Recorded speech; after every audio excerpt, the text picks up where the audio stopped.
नमस्कार, मैं हूं प्रखर श्रीवास्तव। हमारे खास कार्यक्रम पूरा सच में आपका स्वागत है। और खबरों की दुनिया में पूरा सच बहुत जरूरी होता है, क्योंकि झूठ से भी खतरनाक होता है अधूरा सच, और उसी तरह खतरनाक होती है अधूरी खबर। इसलिए हर खबर का पूरा सच हम आपको बताएंगे, वो भी तथ्यों, तर्कों और सबूतों के साथ। तो आइए बिना देर किए देखते हैं पूरा सच।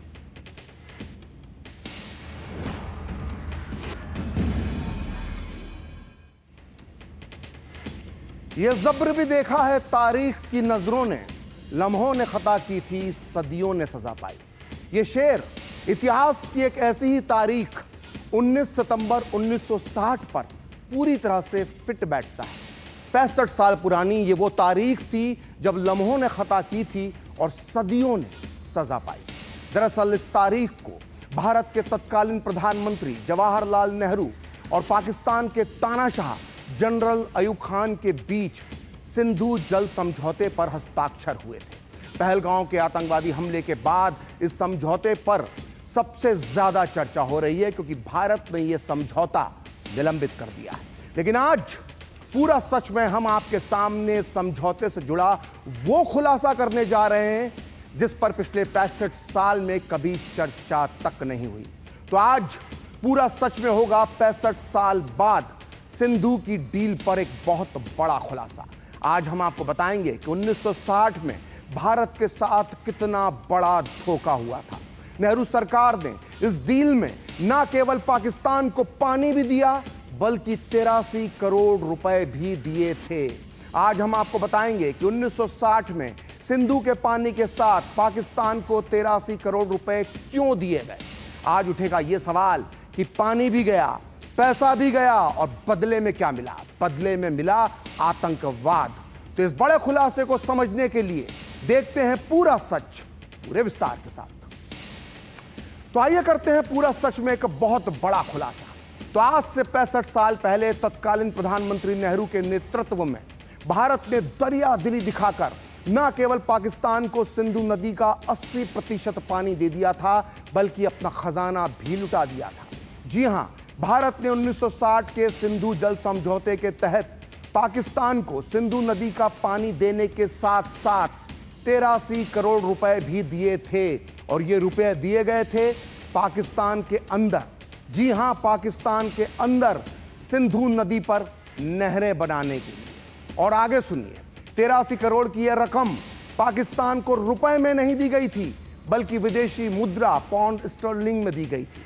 और आपको यह मालूम होना चाहिए कि उस समय हमारा विदेशी मुद्रा का भंडार कंगाली के हाल में था।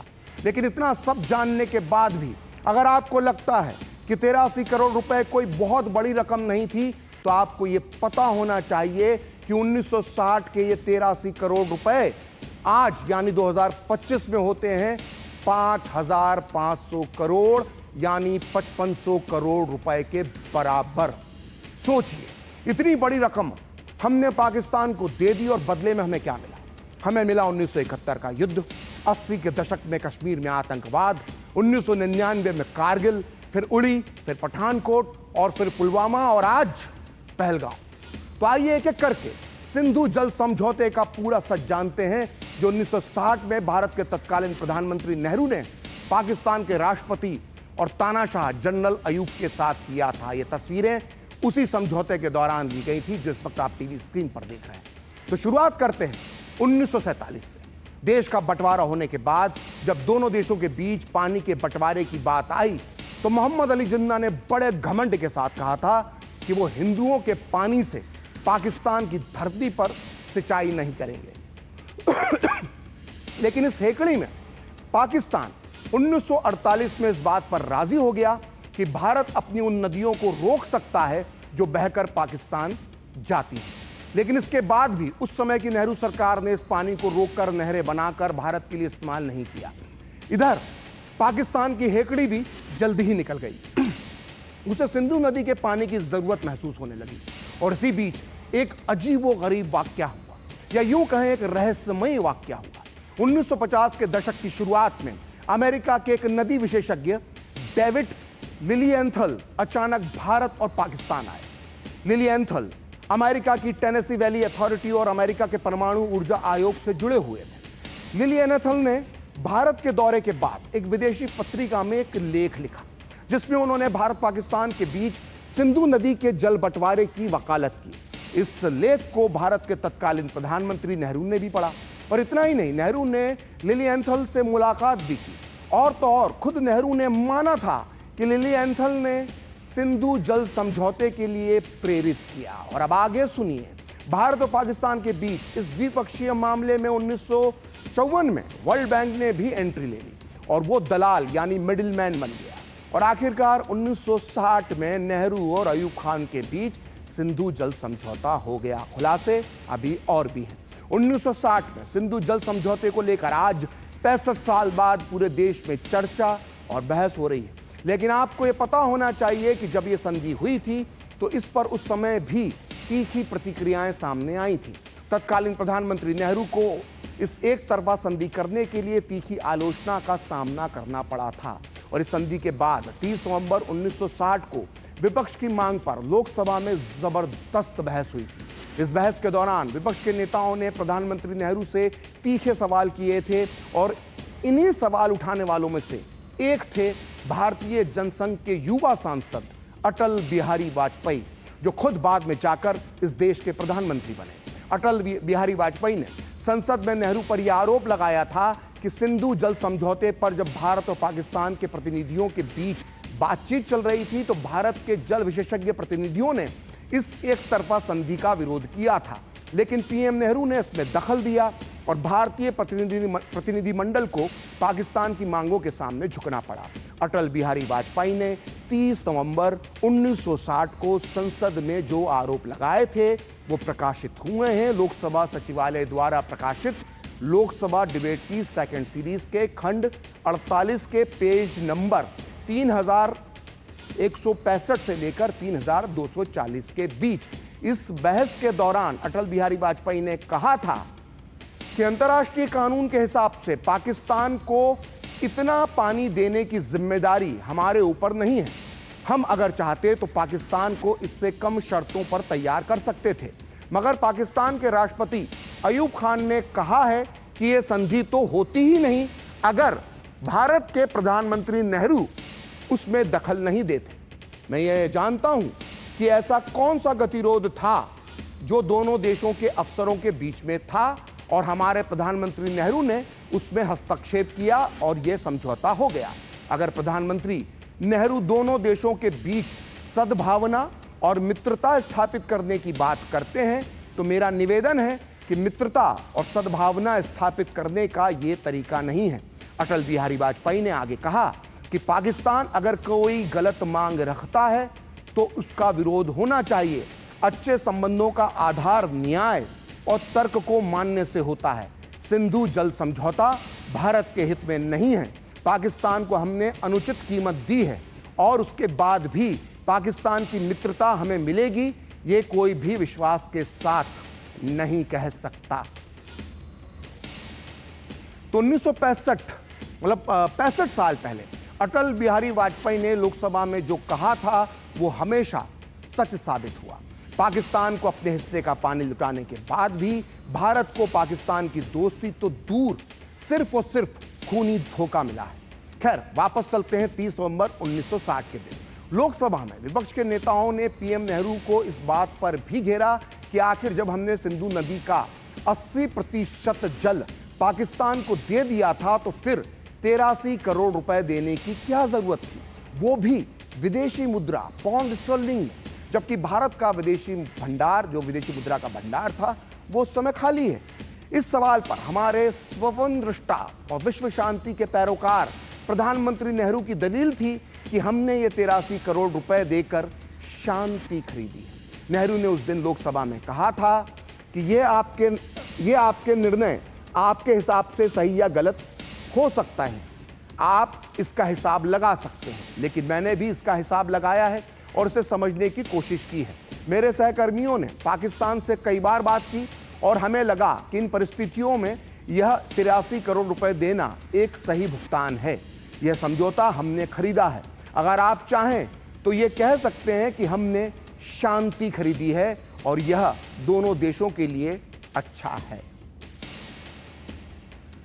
तो सुना आपने, हमारे भविष्य दृष्टा और विश्व शांति के पक्षधर पहले प्रधानमंत्री नेहरू जी ने क्या कहा था?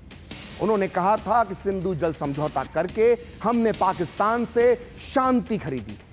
काश नेहरू ये भविष्य देख पाते कि जिस 83 करोड़ रुपए और सिंधु नदी का 80% पानी देकर वो पाकिस्तान से कथित शांति खरीद रहे हैं, उस पाकिस्तान ने अगले 65 साल में हमें कितने खूनी घाव दिए। खैर, वापस चलते हैं 30 नवंबर 1960 के दिन।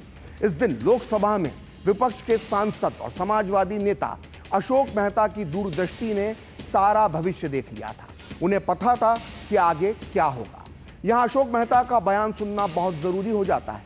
उन्होंने उस दिन लोकसभा में कहा था कि 1947 में भी यह सोचकर देश का बंटवारा किया गया था कि इससे नरसंहार नहीं होगा, लेकिन यह सोच गलत साबित हुई।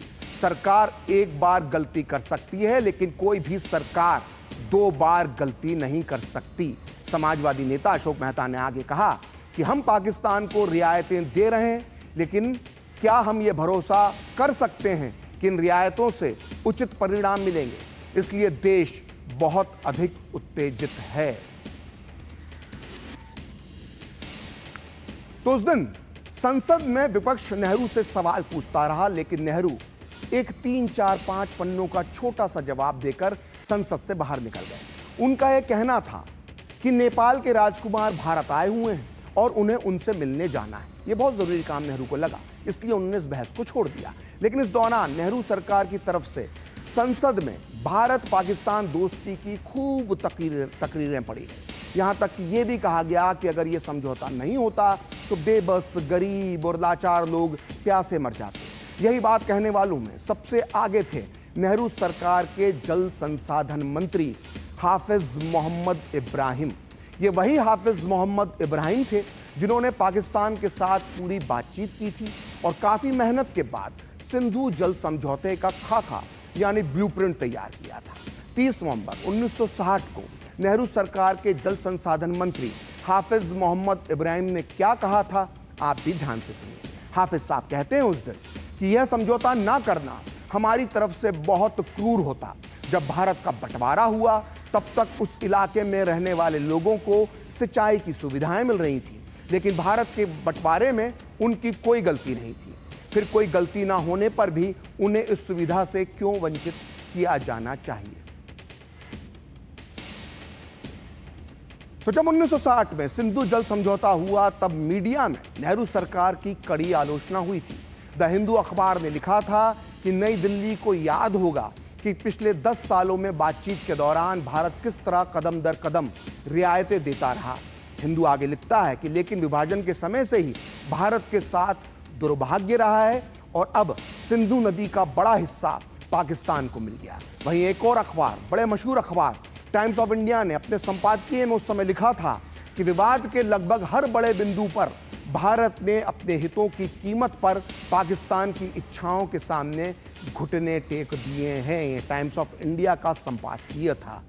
लेकिन अब 65 साल बाद मोदी सरकार ने इस पुरानी गलती को सुधारने की दिशा में कदम बढ़ा दिया है। लेकिन फिर भी कई लोग ये सवाल उठा रहे हैं कि चूंकि इस इंडस वाटर ट्रीटी में वर्ल्ड बैंक भी शामिल है और भारत ने इसे साइन किया है तो इसे तोड़ा नहीं जा सकता। ऐसे में हमें अंतर्राष्ट्रीय कानूनों का थोड़ा सा अध्ययन करना चाहिए। देखिए, Vienna Convention on the law of treaties का अनुच्छेद 60 ये कहता है कि अगर कोई एक पक्ष संधि का उल्लंघन करता है तो दूसरा पक्ष उसे निलंबित कर सकता है या फिर उस संधि से हट सकता है। अंतर्राष्ट्रीय कानून में यह भी साफ साफ कहा गया है कि अगर परिस्थितियों में मौलिक परिवर्तन होता है तो संधि से हटने का एक वैध कारण हो सकता है। यानी भारत का कानूनी पक्ष पूरी तरह से मजबूत है। यही वजह है कि अब बिलावल भुट्टो जैसे पाकिस्तानी नेता सिंधु नदी को लेकर बिलबिला रहे। सिंधु हमारा है और सिंधु हमारा रहेगा। या इस दरिया से हमारा पानी बहेगा या उनका खून बहेगा।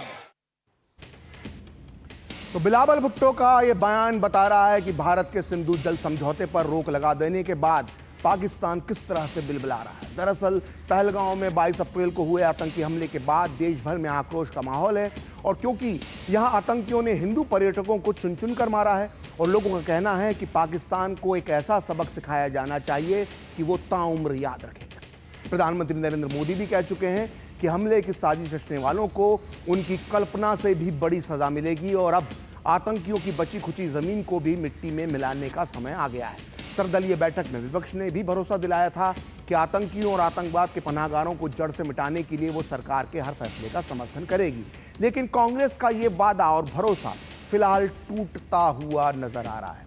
कांग्रेस के कई वरिष्ठ नेता अब पाकिस्तान सरकार की भाषा बोल रहे हैं, ऐसा बीजेपी का आरोप है।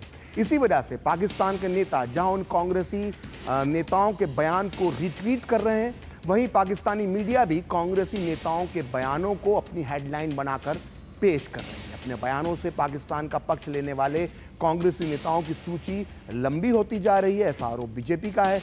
और शुरुआत कांग्रेस नेता प्रियंका गांधी वाड्रा के पति और रॉबर्ट वाड्रा से हुई। फिर कांग्रेस नेता और कर्नाटक के मुख्यमंत्री सिद्धारमैया और उनकी सरकार में मंत्री आरवी तिम्मापुर के बयान पर बवाल मचा।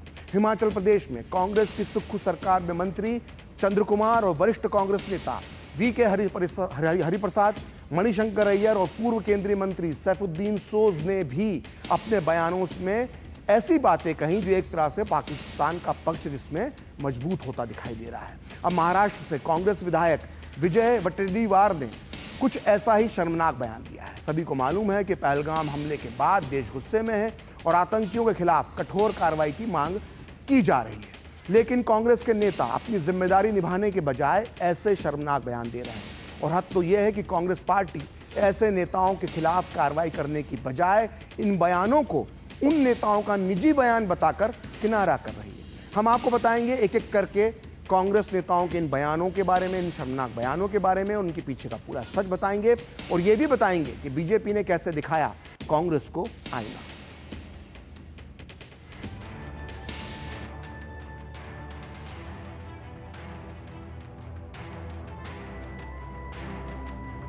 बात क्या करते हैं तो उन्होंने हिंदू का पूछ कर मारा।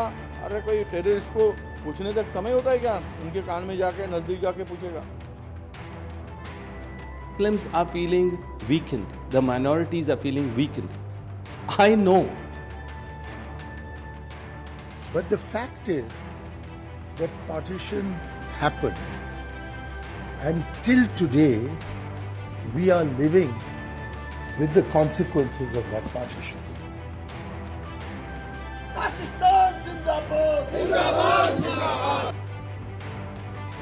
Oh, if Pakistan takes the position, it is not involved in Pahalgam, we see tragedy.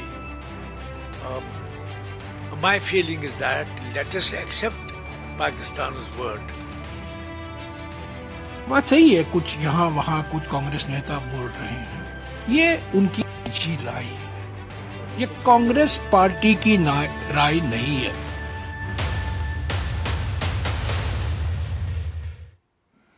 तो कांग्रेस भले ही अपने नेताओं के बयान से किनारा कर रही हो, लेकिन उनके बयानों को उनका निजी बयान बता रही हो। लेकिन हकीकत यही है कि ऐसे मौके पर इस तरह के गैर जिम्मेदाराना बयान देने वाले नेताओं को सबक सिखाने की जरूरत है। शर्मसार करने वाले बयानों की कड़ी में सबसे ताज़ा और सबसे हैरान करने वाला बयान दिया है महाराष्ट्र कांग्रेस के वरिष्ठ नेता विजय वडेट्टीवार ने। उन्होंने कहा है कि आतंकियों के पास इतना समय नहीं था कि वो धर्म पूछकर मारते। कांग्रेस नेता ने कहा कि आतंकियों के पास इतना समय कहाँ होता है कि वो मारने से पहले कान में जाकर किसी से पूछें कि तुम हिंदू हो या फिर मुसलमान। आखिर विजय कौन सा सच छुपाना चाहते हैं?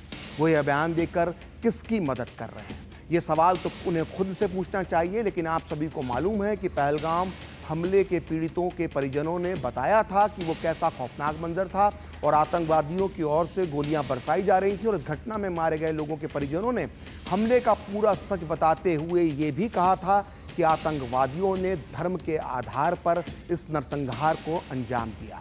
आतंकवादियों ने मारने से पहले धर्म पूछा था और शक होने पर कलमा पढ़ने तक को कहा था, और यहाँ तक कि कुछ लोगों के पैंट उतरवाए गए। और जब आतंकियों ने यह सुनिश्चित कर लिया कि पर्यटक हिंदू हैं, तो उन्हें मार डाला गया। ये सब कुछ पहलगांव आतंकवादी हमले के पीड़ितों के परिजन बता चुके हैं। मौका वारदात के जो वीडियो सामने आए हैं वो भी चीख कर इसी बात की तस्दीक कर रहे हैं। लेकिन कांग्रेस नेता विजय वडेट्टीवार बहुत शर्मनाक बयान देकर किसका बचाव कर रहे हैं, आप खुद फैसला कीजिए। आप भी सुनिए कांग्रेस नेता विजय वडेट्टीवार का वो शर्मनाक बयान और फिर हम आपको बताएंगे इस पर बीजेपी ने क्या कहा। पहलगाम की जिम्मेदारी किसकी है? जिम्मेदारी तो सरकार ने लेनी चाहिए। पहलगाम की जिम्मेदारी, जो पहलगाम में घटना हुई, 27 लोगों की जान गई, क्या तुम्हारा वहाँ पे सिक्योरिटी क्यों नहीं थी? क्यों निकाली गई? वहाँ पे तुम्हारे इतने 200 किलोमीटर तक लोग अंदर आके अतिरिक्त घुस जाते हैं, तो तुम्हारा इंटेलिजेंस क्या कर रहा था? वो फेल्यूर नहीं है, इस सरकार का फेल्यूर नहीं है। इस बारे में कोई बात नहीं करता। बात क्या करते हैं तो उन्होंने हिंदू का पूछ कर मारा। अरे कोई टेररिस्ट को पूछने तक समय होता है क्या? उनके कान में जाके नजदीक जाके पूछेगा। ये सब जो बातें हैं बहुत सारे इसमें कंट्रोवर्शियल, कोई बोलता है ऐसा हुआ ही नहीं, कोई बोलते ऐसा हुआ है। ये प्लान करके मत करो। टेररिस्ट है, उसको कोई जात धर्म नहीं होता है। तो महाराष्ट्र के मुख्यमंत्री देवेंद्र फडणवीस ने कांग्रेस नेता विजय वडेट्टीवार के बयान को मूर्खतापूर्ण और संवेदनहीन बताया है। बीजेपी पूछ रही है कि वडेट्टीवार बताएं कि क्या पहलगाम आतंकी हमले के पीड़ित और परिजन झूठ बोल रहे हैं। आप भी सुनिए बीजेपी नेताओं ने क्या कहा। असंवेदनशील और मूर्खतापूर्ण बयान है। जो वहाँ पर मारे गए, जिनकी हत्या हुई, उनके परिवारजनों ने जो वहाँ पर उपस्थित थे उनके साथ, उन्होंने जो बयान दिया उस बयान को झुठलाना, इससे ज़्यादा उनके परिवार वाले माफ़ नहीं कर सकते। ऐसा मूर्खतापूर्ण बयान करना एक प्रकार से जो हमारे दुश्मन है उनको बढ़ावा देने वाला ये काम है। विजय वडेट्टीवार जी से पूछना चाहता हूं कि जो पीड़ितों के और परिवारजनों के बयान आए हैं, एक तो महाराष्ट्र से ही उन्होंने बताया है कि हिंदू और मुसलमान को अलग अलग किया गया, कलमा पढ़वाया गया, जो ना पढ़ सका उसको मार दिया गया, शरीर चेक करके मारा, आइडेंटिटी कार्ड चेक करके मारा। क्या ये पीड़ित झूठ बोल रहे हैं?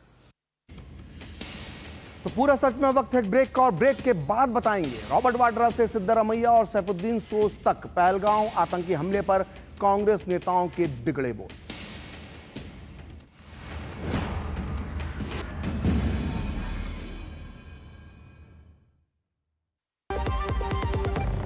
आपके घर के खाने में रेस्टोरेंट जैसा स्वाद ले आए MDH का शाही पनीर मसाला। पनीर को क्या मस्त बना डाला।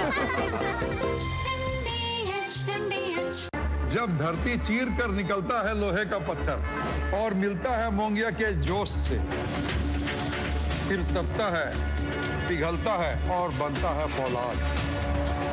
अब होता है सरिया सारी खूबियों के साथ। मोंगिया स्टील, मजबूत देश का मजबूत सरिया। जो लक्ष्य चुना था समझ आने लगा है।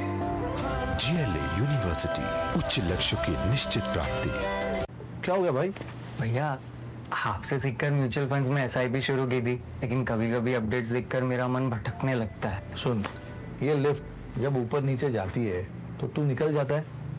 नहीं भैया, यही तो सही मंजिल तक ले जाती है। तो बस म्यूचुअल फंड्स का भी यही है, डटे रहेगा तो तू भी अपने सपनों के पास पहुंच सकता है। हाँ बिल्कुल आपकी तरह। सही है। म्यूचुअल फंड निवेश बाजार जोखिमों के अधीन है। योजना से जुड़े सभी दस्तावेजों को ध्यान से पढ़ें।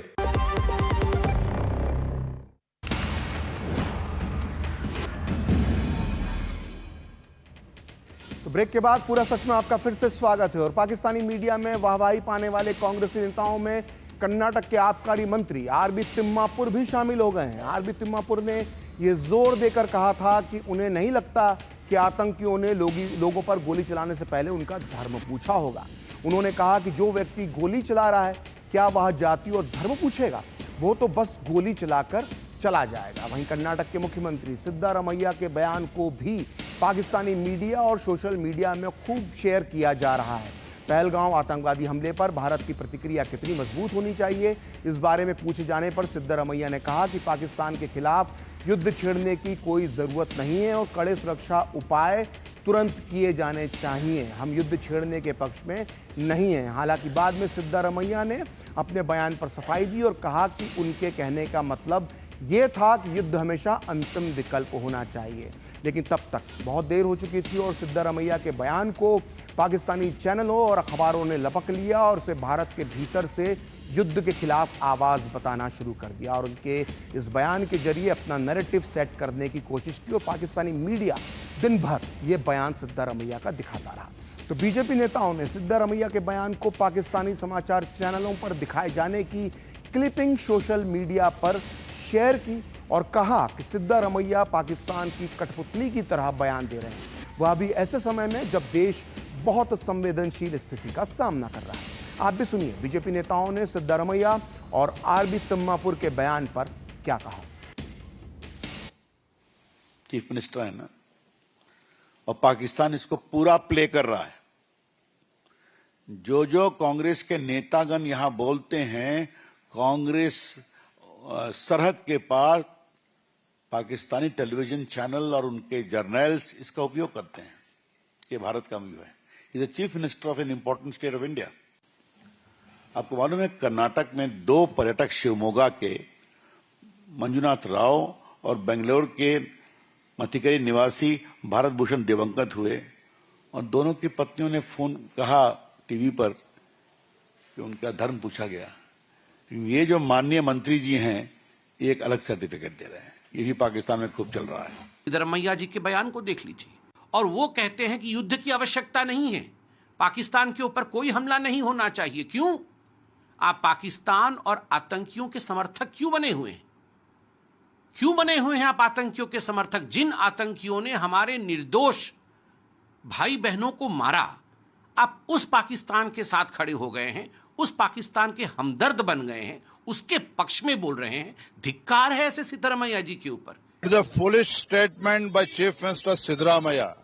Statement supporting Pakistan directly or indirectly by Chief Minister Siddaramaiah and his cabinet colleagues is unacceptable.